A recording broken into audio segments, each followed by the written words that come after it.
Madame, Monsieur, bonsoir. La principale titraille de ce bulletin d'information en ce 19 mai 2020.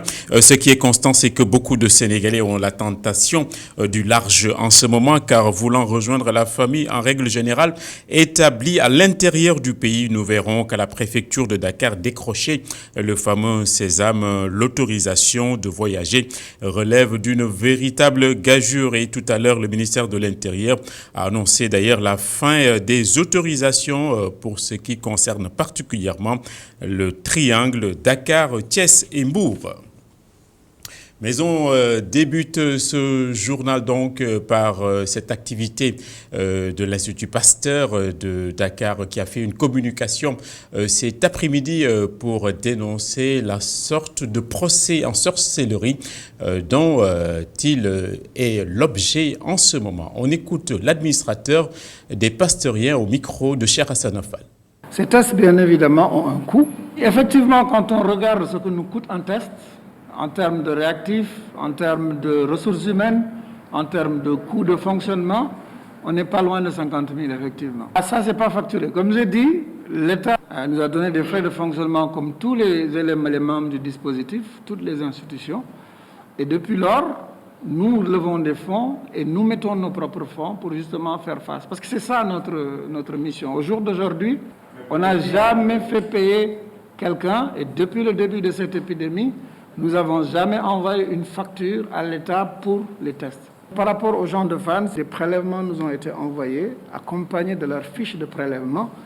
Et donc, ce qu'on s'est rendu compte, les informations qui existaient sur les fiches n'étaient pas très cohérentes. Et donc, de ce point de vue-là, nous avons demandé de refaire des prélèvements. Et quand ces prélèvements ont été faits, nous avons rendu ces résultats comme négatifs. Et on vous l'a dit en titre, beaucoup de Sénégalais actuellement sont entre le marteau et l'enclume, car ne pouvant pas se déplacer de région en région, ni de département en département. D'ailleurs, la dernière actualité est que le ministère de l'Intérieur a annoncé, a donc annulé certaines autorisations et les autorisations ne seront délivrées que pour motif impérieux. Voici le reportage réalisé à ce propos par Abdourahmane Ly. Nous sommes en ville, précisément devant la préfecture de Dakar. Ici, les gens viennent un à un pour des demandes d'autorisation. Des autorisations qui ne sont cependant acceptées que pour les personnes malades ou pour des cas de décès avec des justificatifs à l'appui, selon le policier trouvé à l'entrée du bâtiment administratif. Et pourtant, la majorité des Sénégalais qui se présentent sur les lieux souhaitent passer la fête de l'Aïd el-Fitr en famille. C'est le cas de ce commerçant. Je suis venu ici aujourd'hui pour procéder à une demande d'autorisation. Je suis commerçant, je travaille à Dakar, mais je ne vis pas à Dakar. Je suis du village. Je suis resté près de 4 mois sans m'y rendre. Et vous n'êtes pas sans savoir que la famille est très importante pour l'homme. C'est ce qui explique ma présence ici, à la préfecture de Dakar. Une autorisation que ces citoyens ne peuvent avoir que s'ils s'inscrivent sur le site www.mintsn.com. Une démarche que compte bien suivre Momodouba, qui veut aller au village prier pour sa mère décédée depuis près d'une semaine. Je suis venu pour une autorisation. Ma mère est décédée le vendredi dernier. J'aimerais m'y rendre et revenir. Pour ce faire, ils m'ont demandé de m'inscrire dans ce site. Je vais essayer pour voir. Si je parviens à en avoir, ce serait tant mieux. Au cas contraire, aussi, je comprendrai. Ce chauffeur disposait déjà d'une autorisation. Une autorisation qui lui permet en tout cas de circuler de 21h à 5h du matin. Différente de celle qui doit lui permettre de faire des déplacements interrégions. Une différence qui noie à moitié ses intentions de se rendre à Thiès pour la Korité. J'ai à ma disposition une des autorisations que le ministère de l'Intérieur a délivrées dernièrement où il est inscrit mon nom et le numéro de la voiture. Quand j'ai demandé si je peux l'utiliser pour me rendre à Thiès, ils m'ont dit non. Apparemment, celles qui sont délivrées ici diffèrent de celles que le ministère de l'Intérieur délivre. Ils m'ont demandé de retourner au ministère de l'Intérieur, chose que je vais faire car j'ai un ami là-bas. Si je parviens à en avoir, ce serait bien. Sinon, j'enverrai de l'argent à la famille pour la fête. Des Sénégalais qui comptent bien perpétuer la tradition de la fête de Korité en famille. Voilà, la situation est donc insaisissable un peu partout chez les concessionnaires automobiles. Cette même situation est particulièrement difficile et ils sont en grande souffrance parce que les chiffres d'affaires sont en train de chuter gravement. Voici le reportage réalisé à ce propos par Omar Khan et Mafalfal à Dakar. Oui, l'élément n'est pas en place. On va poursuivre ce journal, une journée. En parlant de ce qui s'est passé aujourd'hui à Tambacounda, peut-être pour montrer cette journée et ces scènes de violence marquées par la violence. Aujourd'hui à Tambacounda, où les jeunes conducteurs de moto Jakarta ont déversé tout ce qu'ils avaient de colère dans les principales artères pour se faire entendre et afin qu'on lève immédiatement les restrictions à leur encontre de sorte qu'ils puissent travailler. Ce sont donc des scènes d'intifada auxquelles on a eu droit aujourd'hui. On va parler des activités du ministre du Tourisme et du Transport aérien, qui a évoqué aujourd'hui le crédit hôtelier et touristique avec un montant de 4 milliards qui a été débloqué et réceptionné par les gouverneurs des 14 régions du Sénégal. Ce montant est destiné aux hôteliers sénégalais. Voici la réaction du ministre Alioune Sarr. Ce matin, de 3 milliards 600 francs CFA ont été accordés en prêt par le crédit hôtelier aux entreprises de la chaîne de valeur touristique, dans une démarche inclusive. Autrement dit, de Matam à Ziguinchor, du Cap Skirring à Saint-Louis, toutes les filles et fils du Sénégal qui opèrent dans la chaîne de valeur touristique ont été adressés. Et ce matin, nous avons fait cette réunion avec l'ensemble des 14 gouverneurs de région et les services régionaux du tourisme pour justement que aucun Sénégalais opérant dans le secteur touristique ne soit oublié, conformément à la volonté du chef de l'État de soutenir tout le secteur partout où il puisse être dans le pays.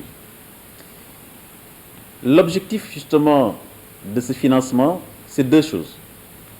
Sauvegarder l'outil de production, c'est-à-dire l'entreprise, et préserver les emplois. Dire également que la BNDE, qui est notre banque partenaire, s'est engagée dans un processus justement de bonification de ces 15 milliards pour atteindre 50 milliards d'investissements que nous allons injecter dans le secteur touristique. L'actualité judiciaire à présent, le nouveau président de la Cour suprême du Sénégal vient d'être désigné. Il s'agit de Cheikh Tidiane Coulibaly qui va succéder à Mamadou Badio Camara, qui a été envoyé à la retraite. Le portrait du nouveau président de la Cour suprême dressé ici par Pape Ibrahima Ndiaye. Son profil était scruté par le chef de l'État, son nom agité, avancé dans la presse. C'est finalement lui, Cheikh Tidiane Coulibaly, que Macky Sall a choisi au poste de président de la Cour suprême. Un choix qui n'aura pas été facile puisque fruit d'un casting entre les 16 magistrats les plus gradés du pays. De l'année écoulée, la Cour suprême a reçu, toutes chambres confondues, 532 requêtes et a rendu 486 décisions, arrêts et ordonnances. Le musée dynamique, Maison des Arts à la base, au prix de quelques travaux, a été réaménagé pour accueillir provisoirement la Cour suprême, qui a dû précipitamment quitter le palais du Cap Manuel.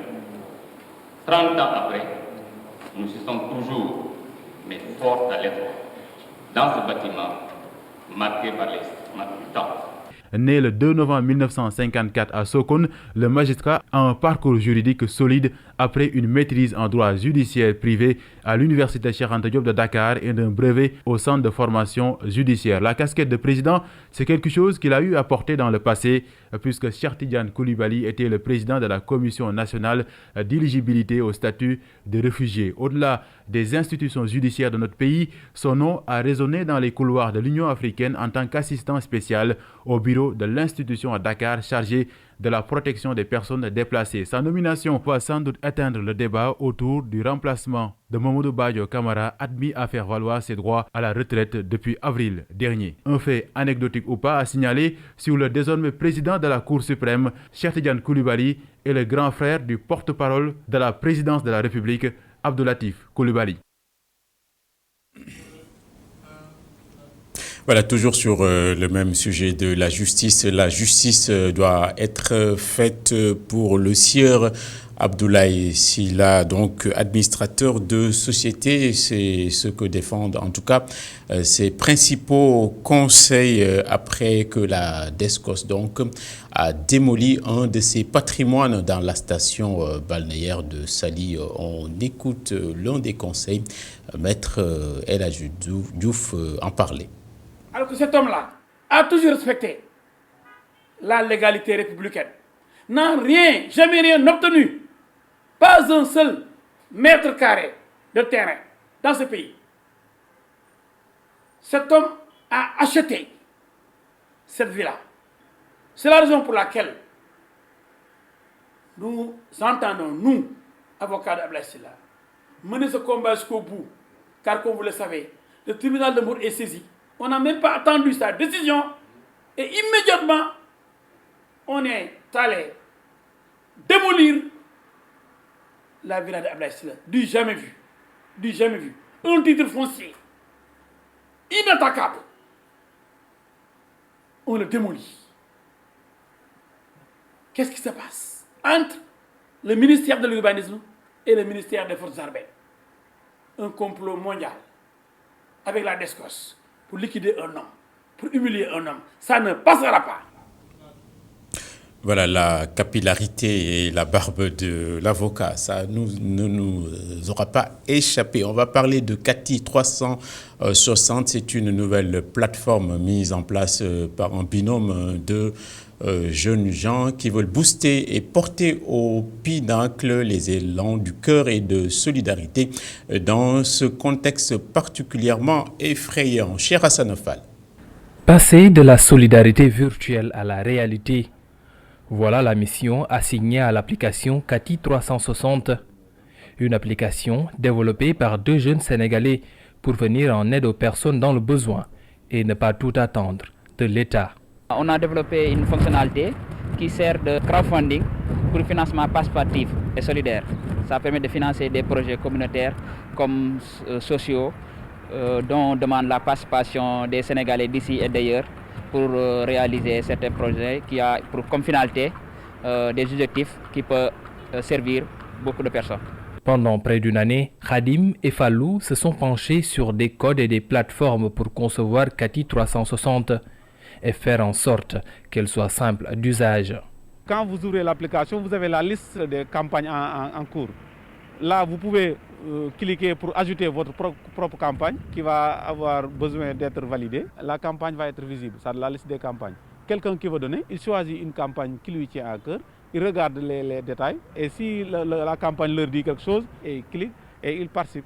Maintenant, quand il participe, son nom s'affiche dès qu'il a déjà donné de l'argent, on sait combien il a donné. S'il veut être anonyme, rester anonyme, il coche « Je veux rester anonyme » et il reste anonyme. L'un des problèmes principaux des actes de bienfaisance sur les réseaux sociaux demeure la transparence et ce point a été bien pris en compte par les concepteurs. N'importe personne qui a participé, il saura que est-ce que le montant a été atteint. Est-ce qu'il y a aussi un suivi qui sera fait par l'application Cathy 360, par l'équipe de Cathy 360, pour voir que est-ce que les fonds ont été financés en bon terme et autres. En attendant sa validation par Apple Store et Play Store, Khadim et Fallou, de leur côté, se penchent déjà sur l'aspect évolutif adapté aux mécènes. Voilà, à présent, on va parler du concept d'intercommunalité, donc mise en œuvre par 4 communes que sont Bambilor, Tivaouane Peulh, Jaxaay et Sangalkam. C'est pour donc sécuriser les élèves et leurs professeurs qui vont bientôt reprendre le chemin de l'école. On va suivre l'intervention et la déclaration du ministre-maire Omar Gueye. Les collectivités, les 4C, ont contribué pour 650 tonnes de riz, 382 thermoflash, plus de 370 bacs à eau pour le nettoiement, plus de 40 000 masques, du savon, etc. pour contribuer efficacement à cette rentrée scolaire pour les classes d'examen. Nous pouvons dire sans nous tromper qu'en ce qui concerne les 4C, le dispositif pour la rentrée est fin prêt. Dans les 4C, l'intercommunalité est de fait. C'est historique. Et effectivement, nous suggérons à l'ensemble des collectivités de se retrouver par affinité géographique pour pouvoir faire des actions comme ça. Le coronavirus qui est donc définitivement dans tous les esprits, ça pourrait être aussi une sorte d'épiphanie, c'est-à-dire que ça pourrait être une chose salutaire. C'est le positionnement un peu iconoclaste que vient donc de prendre le ministre au Conseil, Abdelaziz Mbaye, position iconoclaste, mais également très, très réfléchie. Il était invité ce matin d'e-radio chez Alassane Samba Diop. On va écouter son positionnement donc. Au Sénégal, le Covid nous a montré, la Covid nous a montré ici une impérieuse nécessité de ne compter que sur soi-même pour combattre les nouvelles formes de maladies qui peuvent devenir pandémiques au niveau international. Parce que quand ça se passe, on ne peut compter que sur soi-même. Et le Sénégal s'est merveilleusement bien comporté avec le Covid 2019. Pourquoi? Parce que cette pandémie nous a permis de détecter la qualité du management dans le pays, de la gestion dans le pays. On a appris très vite de ce qui s'est passé en Chine et en Europe. On a pris les mesures qu'il faut pour que, à la fois, notre population soit protégée, mais aussi pour que notre économie soit protégée. On a fait l'option de faire de la résilience pour surmonter la crise, pas seulement pour contrer la crise. Et ça a mobilisé tous les Sénégalais. Et le plan Sénégal émergent, on en parle de moins en moins dans ce contexte, mais ça va revenir en grande force juste après cette crise sanitaire. C'est en tout cas ce qu'a déclaré hier le ministre en charge de l'économie du Sénégal. Et un collègue économiste qu'on a invité également ici chez nous à e-radio a parlé de ce sujet. On va écouter sa grille de lecture. Notre économie doit être revue, orientée sur l'économie pendant en fait le virus. Essayer de voir comment faire pour s'en sortir. Parce que la résilience, le président nous a demandé d'être résilient. Ce qui veut dire qu'on attend à ce qu'il commence cette résilience-là. J'attends à ce que le Conseil des ministres reprenne, que le président montre qu'on a besoin qu'il y ait une activité. Parce que si le pays maintenant, même en essayant de chercher, de trouver une espèce de normalité de notre économie, si chacun reste aussi chez lui, on aura du mal à avoir une production intéressante. Parce que n'oubliez pas que l'économie dépend de l'activité. S'il n'y a pas d'activité, il n'y a pas de production. S'il n'y a pas de production, il n'y a pas de richesse. Et l'État a besoin de ces richesses pour quelque part financer en fait son budget, mais aussi son développement. Donc il faut que nous soyons résilients. Et on a pendant 2 mois appris à vivre avec le virus. On a compris le message. Il nous faut maintenant affronter la situation en respectant les gestes barrières, mais en prenant toutes les mesures. Mais on ne peut pas continuer. Le pays ne peut pas continuer à quelque part arrêter son activité en pensant qu'on peut prendre en charge après les politiques économiques que nous allons mettre en place. Il nous faut arrêter de penser après Covid. Aujourd'hui, on vit avec le virus et le virus peut faire 2 ans. Qu'est-ce qu'on va faire? On va attendre à la fin des 2 ans pour commencer à réfléchir. Je pense qu'on doit commencer à affronter le virus et il faut qu'on soit résilient. Le virus ne doit pas décider de. Voilà, il y avait un petit accident avec ce sujet concernant les concessionnaires automobiles qui sont en grande souffrance en ce moment parce que les chiffres d'affaires sont en train d'être concassés par cette crise d'une grande sévérité. Omar Khan et Mafalfal. Dans ce parking, pas l'ombre d'un client. Seul un laveur de voitures et le gérant sont trouvés sur les lieux. Une activité qui marche au ralenti depuis l'arrivée du coronavirus, avec son lot de mesures restrictives. Tenant compte du couvre-feu et la fermeture des frontières interrégions, bon, ça a diminué excessivement notre taux de location. Parce qu'en général, on pouvait louer 2 à 3 voitures par jour. Mais en ce moment, avec le couvre-feu, à partir de 21h, vous ne pouvez plus sortir. Donc, et nos clients, eux, ils prenaient les voitures pour, en général, sortir la nuit ou quitter Dakar pour autre région. Du moment que ça, ce n'est plus possible, donc voilà, ils vont plus avoir la nécessité de louer une voiture.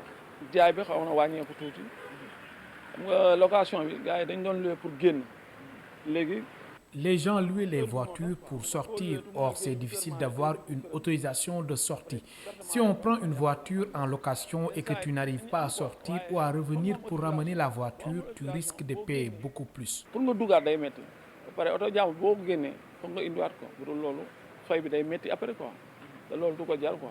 Pour faire face à certaines dépenses comme le paiement du parking et le gardiennage, ces vendeurs de véhicules comptent plus sur leur activité connexe en cette période. Ce parking, on le paye chaque mois, sans compter les nettoyages, les gardiennages, et sans compter, voilà, notre alimentation et tout. Sans compter aussi les charges pour la famille et tout.